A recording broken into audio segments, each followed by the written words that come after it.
al libro de Gálatas, capítulo 4. Vamos a seguir con esta serie de sermones, predicaciones, clases a veces, ¿no? En el libro de Gálatas, ahorita nos encontramos en el capítulo 4, versículo 8. Así que voy a pedir, hermanos, que me acompañen para hacer una lectura. Una lectura, vamos a tratar, hermanos, de hacer una lectura concentrada en lo que vamos a estar pasando, por donde nuestros ojos van a estar pasando. Es decir, vamos a tratar de poner atención, porque no vamos a ver necesariamente todo lo que dice el texto, porque este es un pasaje muy personal.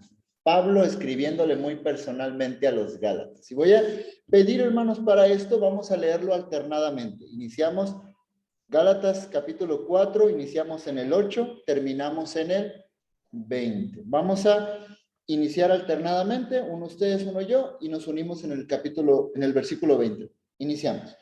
Ciertamente en otro tiempo, no conociendo a Dios, servíais a los que por naturaleza no son dioses.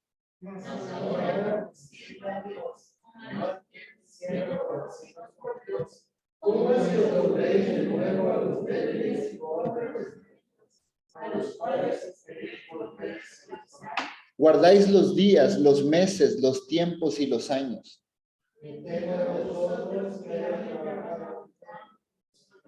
Os ruego, hermanos, que os hagáis como yo, porque yo también me hice como vosotros. Ningún agravio me habéis hecho. Pues vosotros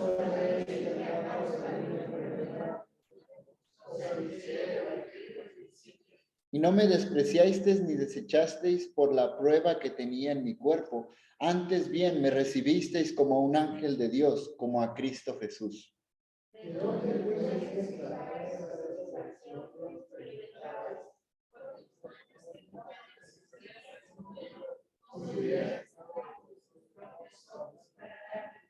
¿Me he hecho pues vuestro enemigo por deciros la verdad?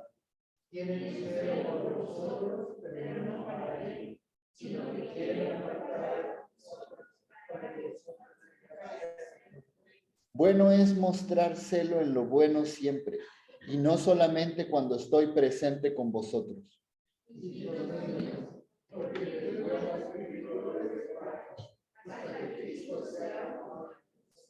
Todos juntos, hermanos. Quisiera estar con vosotros ahora mismo y cambiar de tono, pues estoy perplejo en cuanto a vosotros. Vamos a orar.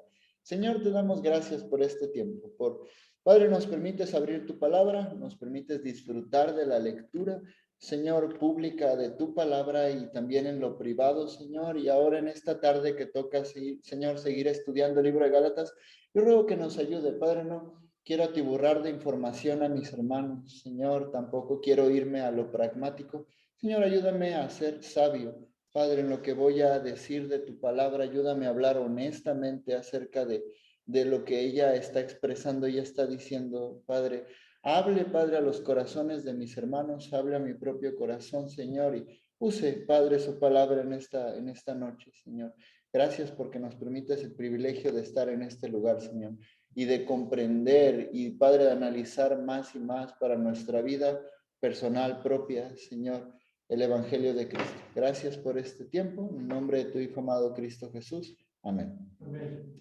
Decíamos la semana pasada, hermanos, que por causa de Cristo hemos pasado de la maldición a la bendición. Hemos pasado de la esclavitud a la libertad. Es lo que estudiamos la semana pasada. Por causa de Cristo en la tierra y su muerte, hermanos, ya no estamos esclavizados, sino somos libres. Ya no estamos en maldición, sino ahora estamos en bendición. Ahora, hermanos, Pablo va a pasar a hacer una exhortación muy pastoral. Y un hermano decía, va a pasar a hacer una exhortación muy emocional a sus hijos en la fe, los Gálatas. Pero en estos pasajes que acabamos de leer, se pueden dividir. Pablo está haciendo dos cosas principales. Está presentando un problema y está presentando una petición. A ver, quiero que lo repitan conmigo, ¿no? Son dos cosas bien sencillitas. Está presentando un problema y una petición, un deseo que le está haciendo. Problema y petición. En esta tarde vamos a ver esas dos cosas, el problema que presenta y la petición que él presenta. Vamos a irnos, hermanos, primero. ¿Cuál es el primero? El problema. Ahora, este pasaje, hermanos, nos muestra el corazón pastoral que Pablo tiene, hermanos. Miren, y esto es algo que me encanta de la Biblia. Y quisiera hacer esta aclaración. Porque, hermanos, Pablo es muy predecible en sus cartas. Pablo es muy predecible. Pablo, nosotros, si usted, hermano, es un lector fiel de la Biblia, usted ha notado que Pablo siempre escribe igual. Pablo siempre escribe igual sus cartas. ¿Cómo sé? Bueno, Pablo tiene una estructura bien sencillita, hermanos.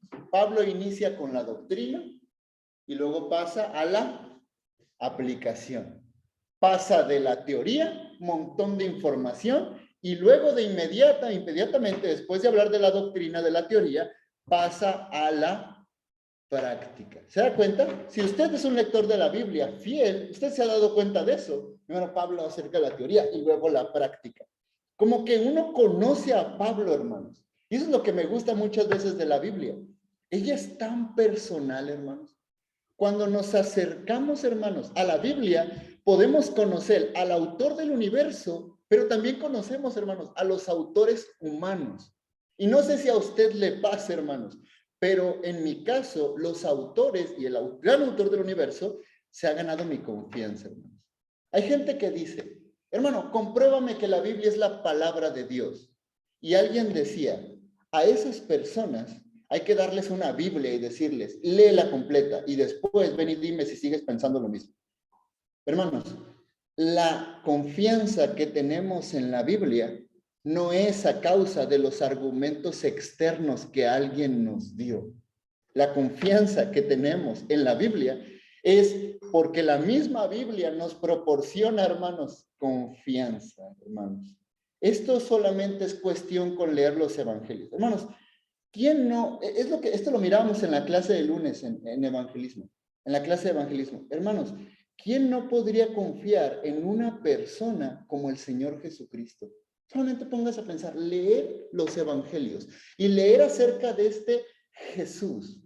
Hermanos, es un personaje, a nadie se le pudo haber ocurrido un personaje como Jesús. Jesús, hermanos, nos da la confianza de creerle. ¿Por qué creer que Jesucristo es Dios? Simple y sencillamente, hermanos, Jesucristo se ha ganado mi confianza. John Piper lo dice al respecto. Dice esto al respecto. Dice, ¿por qué debemos descansar nuestra esperanza en la afirmación de que la Biblia cristiana es la verdadera revelación de Dios? Dice Piper, ¿por qué debemos descansar? ¿Por qué es que yo tengo que creer que la Biblia que tengo en mis manos, la Biblia cristiana, es la verdadera revelación de Dios? Dice Piper, mi respuesta básica es que Jesucristo, el centro y resumen de la Biblia, se ha ganado mi confianza. Mi confianza por medio de su autenticidad, de su amor y de su poder. Dice él, veo esta autenticidad y amor en el relato de sus palabras y obras. Y veo su poder especialmente en su resurrección de la muerte. Hermanos, Jesucristo se ha ganado nuestra confianza. Hermanos, este libro se ha ganado nuestra confianza. Este libro es la palabra de Dios. Hermanos, la conocemos. Conocemos, hermanos, a quienes la escribieron. Y fíjese qué interesante. ¿Por qué yo tendría razones para confiar en Pablo, para conocer a Pablo? Hermanos, yo creo esto, porque la Biblia no tiene pelos en la lengua para hablar de los errores de quienes que escribieron este libro, hermanos. Miren, hermanos, se nos presentan los errores de Pablo, se nos presentan los errores de Pedro. Hermanos, yo no confío en alguien que no muestra sus debilidades. Pero este libro me ha mostrado a gente débil, a Pablo, Pedro, Juan, Noé, Abraham, Job. Hermanos, sus autores, hermanos, este libro se ha ganado mi confianza. Ahora, y en esta carta, la carta a los Gálatas, tenemos, podríamos decirlo de esta manera, tenemos al buen Pablo. Tenemos a este Pablo, al Pablo que conocemos, al Pablo que hemos leído la carta de Romanos, hemos leído la carta de Primera de Tesalonicenses, la carta de Timoteo, y Pablo siempre escribe igual. Primero inicia con doctrina y luego inicia con práctica. Algunos ejemplos. Vayan al libro de Romanos, por favor. Un ejemplo de esto. Vamos a ver dos ejemplos. El libro de Romanos y el libro de Efesios. Vamos a ver dos ejemplos simple y sencillamente de esta estructura de Pablo, hermanos. El libro de Romanos, hermanos, inicia con una descripción del Evangelio, una descripción del Evangelio, una descripción muy detallada del Evangelio, y el Evangelio resumido como la justificación por la fe. Inicia analizando el corazón humano, luego pasa a analizar el juicio de Dios, luego pasa a analizar los ejemplos de las personas que fueron justificadas en el Antiguo Testamento, luego viene a pasar acerca de unas analogías entre la ley y la fe o el espíritu, luego pasa a analizar algunos detalles interesantes y muy profundos y muy difíciles acerca de Israel. Todo esto que le acabo de decir, del capítulo 1 al capítulo 11. Pablo viene hablando de un montón de cosas, hermanos, bien difíciles, bien abstractas, bien teóricas. Y llegamos al capítulo 12. Por favor, acompáñenme al capítulo 12. Note lo que dice aquí Pablo.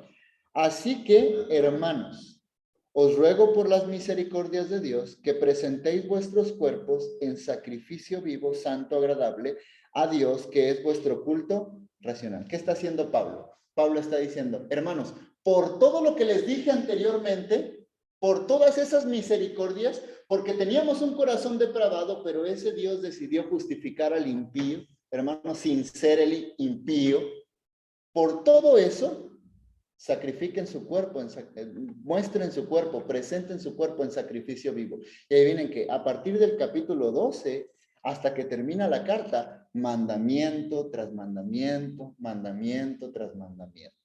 Pablo inicia con doctrina y luego concluye con la práctica. Acompáñenme al libro de Efesios, por favor. Al libro de Efesios. Efesios. Hermanos, el libro de Efesios es muy bonito, la verdad. Tiene unas cosas muy tremendas en cuanto a la iglesia. Les decía a los hermanos del Tazajal, iniciamos enseñando el libro de Efesios, ahora no hemos podido ir, hasta les dejé tarea de leer el libro de Efesios. Pero, hermanos, el libro de Efesios va a enseñarnos quiénes somos, cuál es nuestra identidad. Capítulo 1, capítulo 2 y capítulo 3. Pero a partir del y va a hablar mucha doctrina en cuanto a quiénes somos. Va a decir Pablo que somos escogidos, va a decir Pablo que estamos sellados, va Pablo a presentar algunas oraciones muy teórico. A partir del capítulo 4, acompáñenme al capítulo 4. Fíjense lo que dice Pablo en el versículo 1. Yo pues, preso en el Señor, os ruego que andéis como es digno de la vocación con que fuisteis llamados, con toda humildad y mansedumbre, soportándoos con paciencia los unos a los otros en amor. Este pasaje, hermanos, es un parteaguas. Es como si Pablo estuviera diciendo, por esa identidad que tienen, o por ese, fíjense cómo Pablo le llama, llamado o vocación, yo les ruego que ustedes anden como es digno. Y capítulo 5 y capítulo 6, adivine qué va a presentar Pablo. Mandamiento tras mandamiento, mandamiento tras mandamiento. Por lo tanto, podemos decir esto, hermanos. Pablo escribe siempre igual. ¿En qué sentido? Primero inicia con la doctrina y luego concluye con la práctica. ¿Sí? ¿Sí? ¿Está muy claro? Ahora vamos a Gálatas, porque es muy curioso. Vayan a Gálatas. En eso estamos, ¿no? Gálatas, hermanos, podríamos decir, y yo les preguntaría, hermanos, ¿cuál es la parte práctica y cuál es la parte doctrinal del libro de Gálatas? Del libro de Gálatas. ¿Qué capítulos son los doctrinales teóricos? ¿Y cuáles capítulos son los prácticos? ¿Alguien tiene alguna idea? Es pregunta, ¿eh? Hermano Ortega. Yo lo que puedo entender es que, si me hace práctico, ¿verdad? Es tener no puedo estar en la palabra cero, pero por lo que haces. No, sí. Pero ¿qué capítulos del libro son los teóricos, los doctrinales, y qué capítulos son los prácticos de Gálatas? Está mezclado. ¿Qué? Podríamos decir que está mezclado probablemente, por este pasaje que estamos considerando. Hermanos, y esto es algo que es difícil predicar el libro de Gálatas. ¿Se ha dado cuenta que el libro de Gálatas es difícil? Al estudiar el libro de Gálatas, es muy difícil el libro de Gálatas. Inicia capítulo 1, capítulo 2, capítulo 3, capítulo 4. Hermanos, ¿saben cuándo inicia la práctica? Vean capítulo 5, por favor. Y es muy clarísimo, hermanos, esta cuestión práctica en el libro de Gálatas. Note Gálatas capítulo 5, versículo 1. Dice, estad pues firmes en la libertad con que Cristo nos hizo libres y no estéis otra vez sujetos al yugo de esclavitud. Hermanos, capítulo 1 al 4, mucha doctrina. Y capítulo 5 en adelante, adivine qué va a hacer Pablo. Mucha práctica. Pero vayan al capítulo 4, versículo 8, por favor. Capítulo 4, versículo 8. Hermanos, toda esta sección, capítulo 4, versículo 8 al versículo 20, es aplicación, hermanos. Y esto revela algo del corazón de Pablo, hermanos. Dice un autor, es como si Pablo no se estuviera aguantando las ganas de hacer una aplicación y metiera algo. ¿Por qué? Note versículo 21. Note versículo 21. ¿Qué dice arriba, hermanos? Alegoría de Sara y Agar. Hermanos, ¿usted cree que ese pasaje es muy práctico? No, es un pasaje muy abstracto. Hermanos, Pablo todavía no termina la doctrina, pero como que no se aguantó las ganas y metió ese pasaje, metió esas palabras. ¿Por qué? Porque quiere hablar Pablo con ellos de una manera muy pastoral. Quiere hablar con ellos de una manera muy pastoral. Firme, pero pastoral. ¿Ok? Ahora, note lo que dice versículo 8. Acuérdense, dos cosas quiere mostrar Pablo en este pasaje. Un problema y una petición. Estamos en el problema. Versículo 8, hermanos. Versículo 8. Dice, ciertamente en otro tiempo, no conociendo a Dios, servíais a los que por naturaleza no son dioses. Mas ahora conociendo a Dios, o más bien siendo conocidos por Dios, ¿cómo es que os volvéis de nuevo a los débiles y pobres rudimentos a los cuales os queríais volver a esclavizar? Hermanos, este versículo 8 nos muestra por lo menos algo de los Gálatas. Estos dos pasajes nos van a mostrar algunas cositas de los Gálatas. Y en primer lugar, hermanos, nos va a mostrar que estos Gálatas eran gentiles. ¿Cómo ser, hermanos? Porque ellos servían, dice el pasaje, en el pasado a los dioses paganos, o como Pablo les llama, a los dioses que no son dioses, es decir, dioses falsos, hermanos. ¿Y cómo sabemos que eran gentiles? Fácil, porque si ellos hubieran sido judíos, hubieran servido a Jehová, el Dios verdadero, el Dios del pacto de Israel. Pero dice Pablo, ellos no lo hacían. De hecho, dice el texto que ni siquiera ellos lo conocían.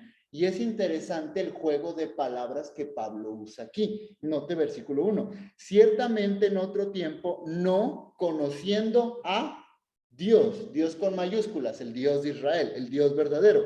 Servías a los dioses por naturaleza que no son dioses. Ahora, hermanos, en griego hay dos palabras, hermanos, que se utilizan para conocer. Cuando los griegos querían decir conocimiento o conocer, tenían dos palabras. Una de las palabras es joida. Joida tiene la idea de un conocimiento intelectual, un conocimiento en la cabeza. Por ejemplo, ¿no? Y es el ejemplo que siempre doy. Yo puedo conocer, hermanos, que si meto mis dedos al tomacorriente, me voy a electrocutar, ¿sí o no? Yo lo conozco, yo sé en mi cabeza que si hago eso, va a pasar ello, ¿ok? La otra palabra, hermanos, es ginosco.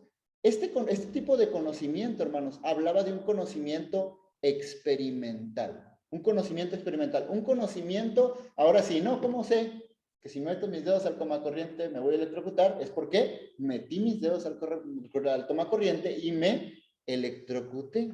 Ahora, es interesante esto, hermanos. Ciertamente en otro tiempo, no conociendo a Dios, adivine qué palabra está usando. Está usando la palabra joida.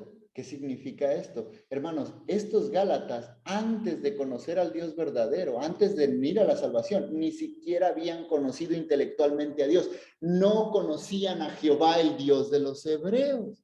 Hermanos, estos creyentes eran gentiles. Estos creyentes eran gentiles. Ahora, una cosa que dice el versículo 2, ahora note lo que dice el versículo 2, pasa aquí a la salvación de estos gentiles, más ahora conociendo a Dios. Y esta es una palabra, esta es la otra palabra, es palabra diferente, ginosco. Está diciendo, ustedes no solamente antes no conocían, ni siquiera tenían idea de quién era este Dios, pero ahora ustedes no solamente saben quién es, ustedes tienen una relación experimental con él. Ustedes le conocen, no solamente con la cabeza, ustedes tienen una relación con él. Hermanos, no solamente eran gentiles, que no conocían a Jehová, estos Gálatas eran salvos, hermanos. Y qué descripción tan más precisa, hermanos, de la salvación como lo es Juan 17, ¿no? Y esta es la vida eterna, que te conozcan a ti, el único Dios verdadero, y a Jesucristo a quien has enviado. Hermanos, ¿qué es la vida cristiana? Hermanos, ¿qué significa ser salvo? ¿No ir al infierno? No. El ser salvo significa tener una relación personal con Dios, conocer a Dios. Ahora bien, Pablo hace una aclaración aquí bien intencionada, hermanos. ¿Y a qué me refiero con esta aclaración bien intencionada? Note lo que dice el versículo 9. Más ahora, ustedes ya conociendo a Dios, pero note esta declaración, o más bien siendo conocidos por Dios. Pablo aquí está haciendo una declaración, hermanos, intencionada. Es como si Pablo les estuviera diciendo, ustedes conocen a Dios, pero más bien ustedes son conocidos por Él. Pregunta, hermanos, ¿cuál de las dos cosas? Una de las dos cosas. Pablo está diciendo, ¿ustedes conocen a Dios? No, Dios los conoce a ustedes. ¿Cuál de las dos ideas, hermanos, es incorrecta? Porque parece, si Pablo está haciendo la aclaración, parece como que está diciendo, ay, me equivoqué. Es que no, es más bien esto. Pero no, si se da cuenta que ninguna de las declaraciones es incorrecta, hermanos. Miren, hermanos, ¿ellos conocían a Dios? Sí, legítimamente Pablo está diciendo, conocen a Dios. Ahora, la pregunta aquí es, ¿Dios los conocía a ellos? También. Ahora, la pregunta aquí es, ¿por qué Pablo está haciendo esa aclaración, hermanos? Y la respuesta básicamente es porque Pablo quiere hacer notar, hermanos, que el conocer a Dios es una consecuencia de haber sido conocidos por Él. Note esto. El hecho de que yo conozca a Dios no es ni más ni menos que una consecuencia de haber sido conocido por Él. Es decir, hermanos, en pocas palabras, Dios puso la iniciativa en la salvación. Hermanos, nosotros somos salvos no porque nosotros somos muy inteligentes o porque decidiéramos arreglar las cosas con Dios. Hermanos, Él puso la iniciativa. La salvación, hermanos, no es un invento humano. La salvación es un plan divino. Hermanos, la Biblia dice que Dios nos escogió en Él antes de la fundación del mundo. Y aquí la palabra conocer, que Pablo es él los conoce a ustedes, tiene connotaciones, hermanos, de un conocimiento de relación, un conocimiento experimental, pero no solamente eso, sino un conocimiento previo. Hermanos, un conocimiento anticipado. Lo que está diciendo aquí es, ustedes conocen a Dios porque Dios con anticipación los conocía. Está usando un lenguaje muy similar. Acompáñenme a Jeremías 1:5, por favor. Jeremías 1:5. Y note, el uso es muy parecido, ¿ok? Es muy parecido, y ahorita le voy a decir por qué. Jeremías 1:5. Y alguien, hermanos, el que quiera, por favor, léalo. Jeremías 1:5.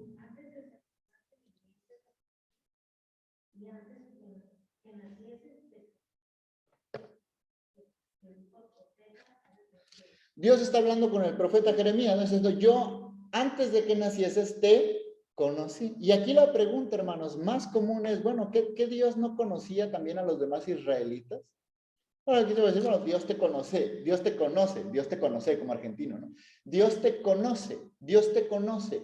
Ahora, hermanos, pero el tipo de conocimiento del que venimos hablando, hermanos, es un conocimiento especial.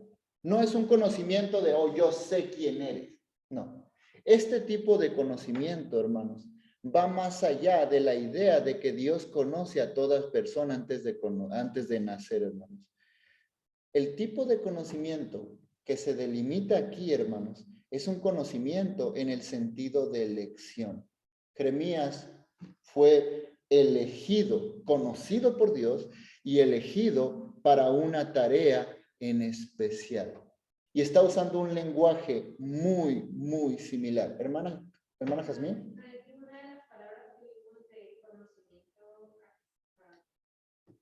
Es en hebreo. Jeremías es en hebreo. Y la verdad nunca he estudiado ese pasaje. Oh, ¿en Gálatas? Es el experimental. Cuando dice ahí que Dios los conoce, de donde dice, ustedes conocen a Dios y Dios los conoce a ustedes, no solamente es el teórico, sino está hablando de ya de relación, ¿no? Tiene una relación con Él. Sí, te está hablando aquí. Ahora, en el Antiguo Testamento es otra palabra porque es hebreo, ¿no? Pero el uso es muy similar. O sea, cuando estamos hablando de Dios, no dice, yo te conozco, no está diciendo, pues yo sé quién eres, yo sabía quién eres antes de nacer, sino le está diciendo a Jeremías, yo te conocí y yo te aparté, yo te elegí. ¿Para qué? Para tener una relación personal con Él. La Biblia en otra parte lo dice de una manera muy similar. Hermanos, nosotros le amamos a Él porque Él nos amó primero. Si Él no nos ama, hermanos, si Él no nos escoge, nosotros no le podemos amar. Y mucha gente, hermanos, tiene mucho problema y mucho conflicto con esa idea de la elección. ¿Por qué? Porque dicen, es que si Dios eligió a cada uno de los que son salvos, entonces el hombre no tiene decisión propia, dicen, ¿no? Entonces, ¿dónde Dios deja la elección? ¿Dónde deja la elección propia? ¿Dónde Dios deja el libre albedrío? Y yo estoy de acuerdo en los dos puntos. Dios escoge, hermanos. El hombre tiene libertad también de escoger. Pero hermanos, una ilustración que a mí me ha ayudado mucho en mi cabeza a entender esta cuestión de la elección sin quebrarme la cabeza es la siguiente. Mucha gente piensa que Dios es injusto por haber escogido. Hermanos, en muchas partes de la Biblia, por lo menos en Tesalonicenses, se dice, Dios nos escogió para salvación. Lo dice. Ahora, una ilustración que a mí me ayuda mucho, hermanos, a entender esto y a hacer una aplicación personal es la siguiente. Mucha gente imagina que cuando Dios eligió a la humanidad, y otra idea incorrecta, hermanos, es la siguiente. Dios no solamente sabe quiénes se van a salvar. Esa idea es como, es que Dios no más sabe quiénes se van a salvar. No. La Biblia dice que Dios activamente, por el puro afecto de su voluntad, decidió elegir, decidió escoger.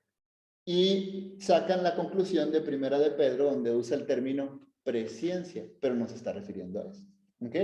Pero yo estoy dando por sentado aquí, Dios escogió a los que iban a ser salvos. Ahora, ¿y cómo ver toda esta cuestión? Bueno, algunos piensan, hermanos, de la elección como que Dios es como un médico.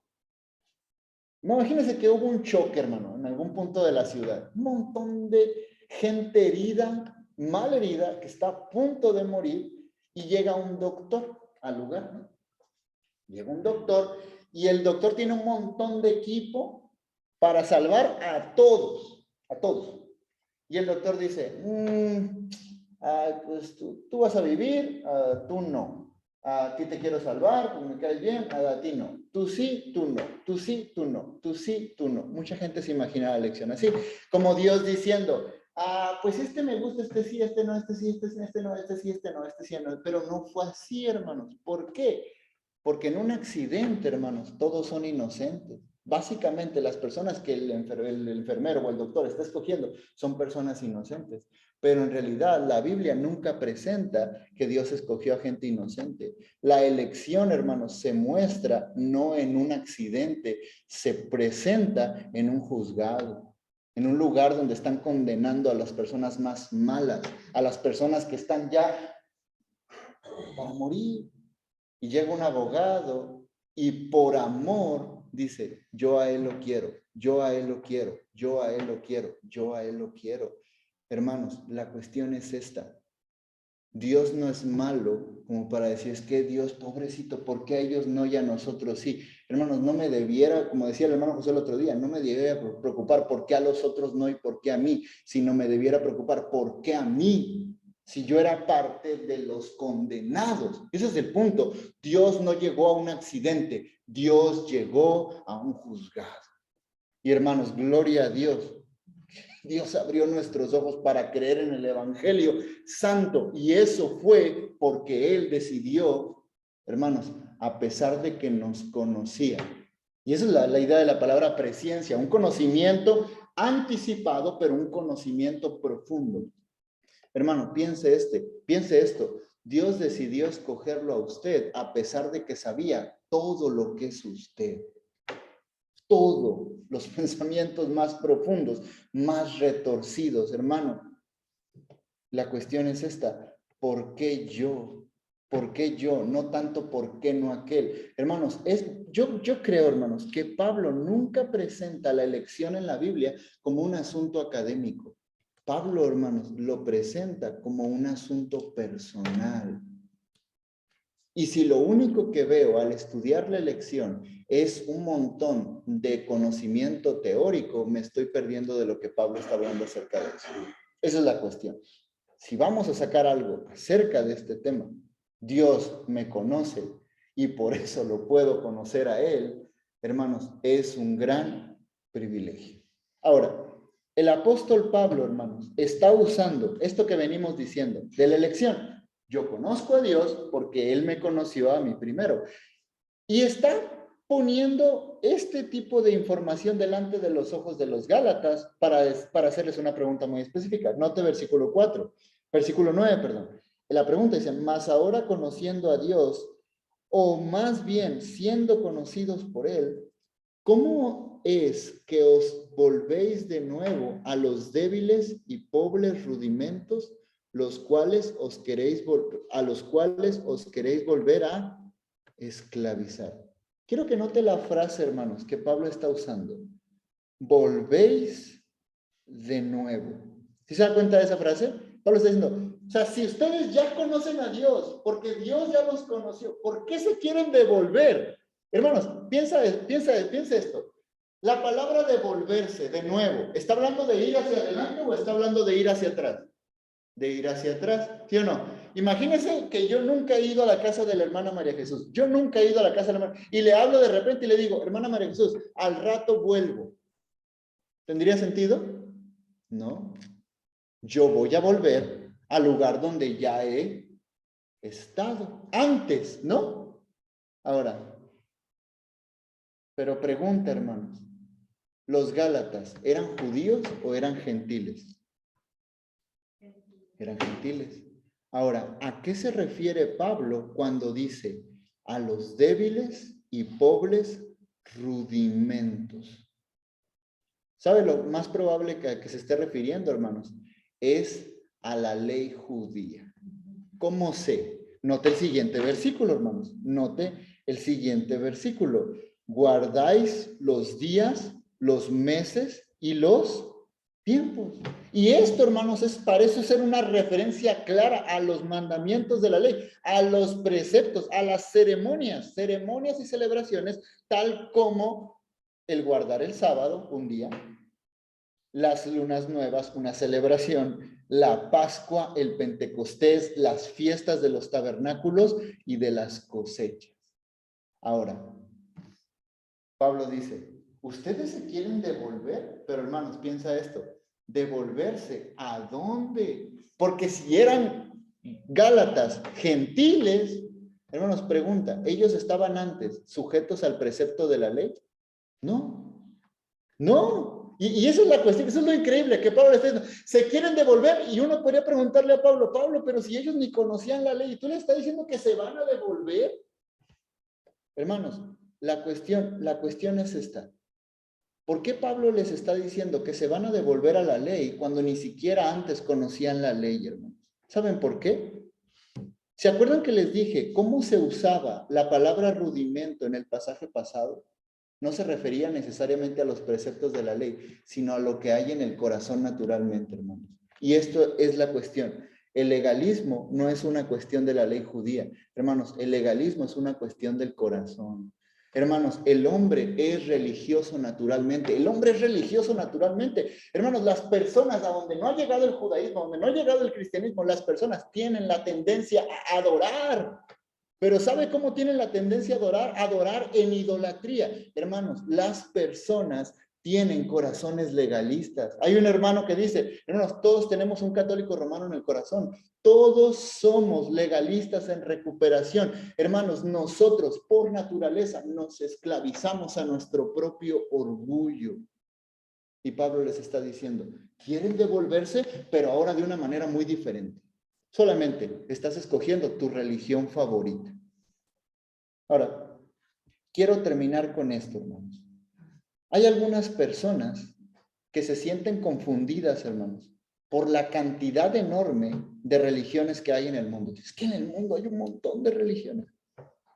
Pero lo cierto, y lo que nos puede decir este pasaje, hermanos, es que en el mundo, todas las religiones del mundo pueden ser reducidas a dos.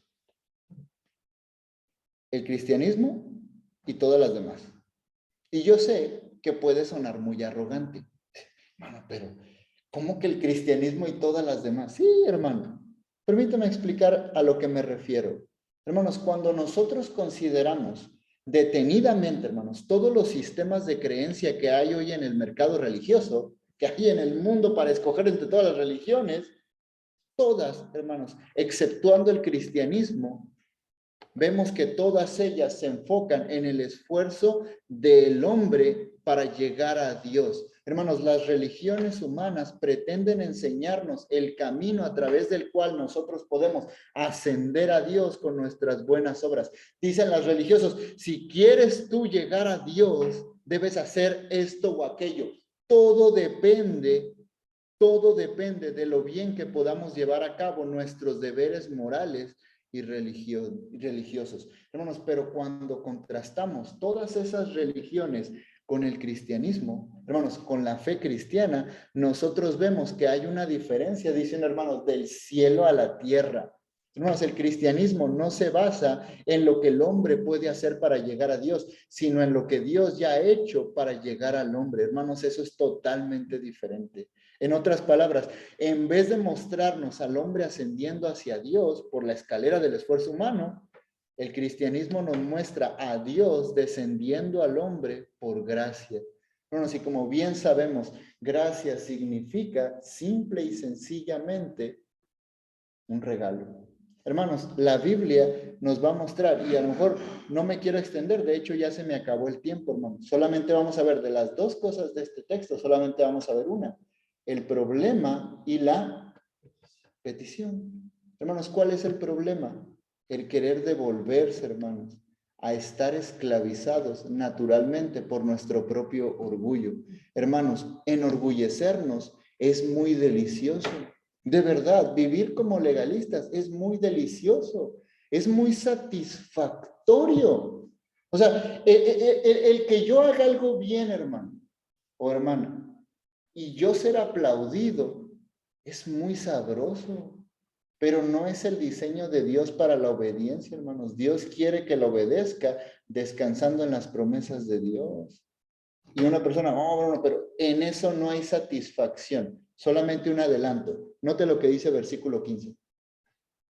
¿Dónde pues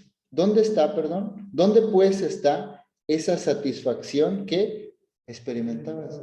Hermanos, los Gálatas, al devolverse a esa naturaleza, hermanos, de querer ganarse la salvación por sus propias obras, los Gálatas habían perdido la satisfacción.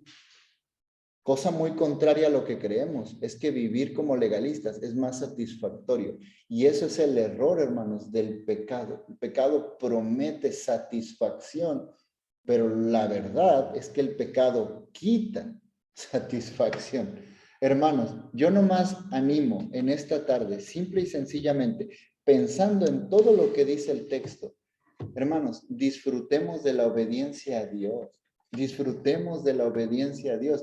La obediencia a Dios puede ser satisfactoria si lo hago dentro de los términos que Dios quiere que lo haga, descansando en lo que Dios ya ha hecho anticipadamente por mí, no en lo que yo puedo hacer por Él. Hermanos, nuestra religión, si le podemos llamar religión, es diferente a cualquier otra. Por lo tanto, nuestra obediencia debe ser diferente a cualquier otra. Una obediencia en el espíritu, una obediencia en la fe. Vamos a orar. Señor, te damos gracias, Padre, por este tiempo.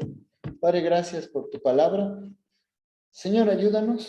Padre, el apóstol Pablo está aquí